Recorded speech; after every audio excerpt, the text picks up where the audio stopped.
Shavua Tov, everyone. Welcome to video number 16 in our WhatsApp series.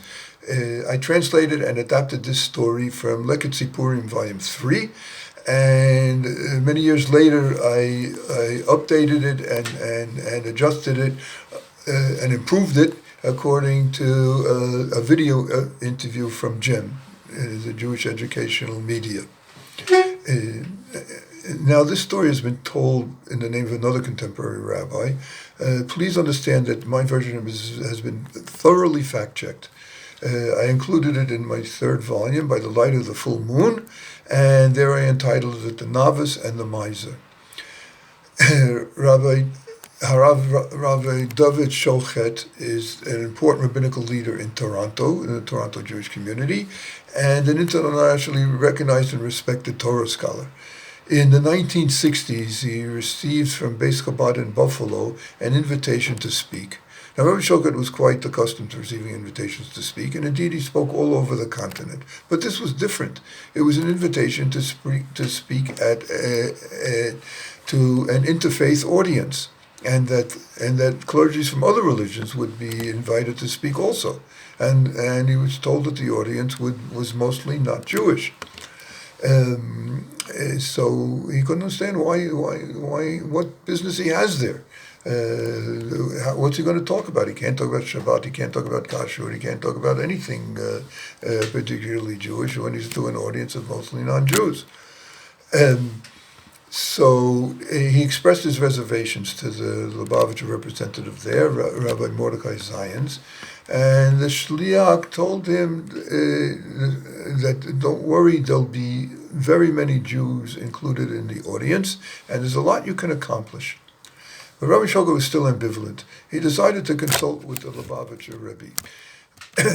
He telephoned to Lubavitch World Headquarters in Brooklyn, and he told one of the Rebbe's secretaries all the details about the event and his doubts.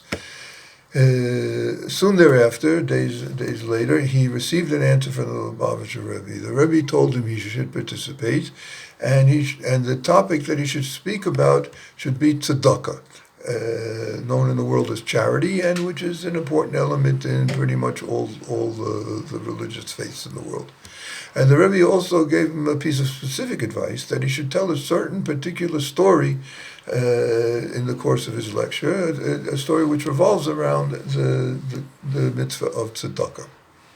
In brief, in Krakow at this time, there lived a very wealthy person who never contributed to any of the communal Jewish help organizations and never responded to any appeals. He was scorned by the community, and he was referred to as Yossel the Mizer, Hakamtzan, the Mizer. When he passed away, so the Chevra Kadisha decided to bury him in an obscure corner of the cemetery. They didn't want to show him any respect. After a few weeks went by, the Chief Rabbi, a famous Torah scholar, Rabbi Yom Tov Lipman Heller, the author of Tosfos Yom Tov, one of the most important commentaries on the Mishnah, was the Chief Rabbi then in Krakow. He noticed a dramatic increase in the number of people that were coming to him and asking for help with Shabbos expenses. He said, well, what do you usually do? He said, well, usually the butchers and the bakers and the grocers, they let us have basic Shabbos needs for free. But now they said they can't afford to do it anymore. So the Rabbi Heller told them, well, why don't you go to one of the various other funds for helping needy people in Krakow, needy Jewish people in Krakow. They told them they did, and all the treasurers of all of these funds reported that they just that their coffers were empty. They didn't have enough money to expand on what they've been doing, to include all these people that are suddenly turning up at their door.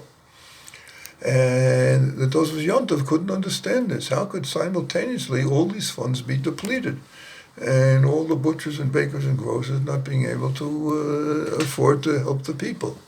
He investigated, by interrogating the butchers and the bakers and the grocers and the treasurers, and he found out that all of them, all the butchers, all the bakers, all the grocers, all the charity funds had been supported for years by Yosla the Mizer, the one that they thought was a miser, was doing this extraordinary deed over the years of kindness and tzedakah, and single-handedly supporting the Shabbos needs of all the poor people in Krakow. The Tosfos Yontif was quite distressed.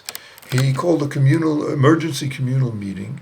It told everybody that they completely had misjudged this man who was willing to suffer the damage to his reputation in order to make the mitzvah of giving tzedakah anonymously, and that they have to all go down to the cemetery and make a public apology.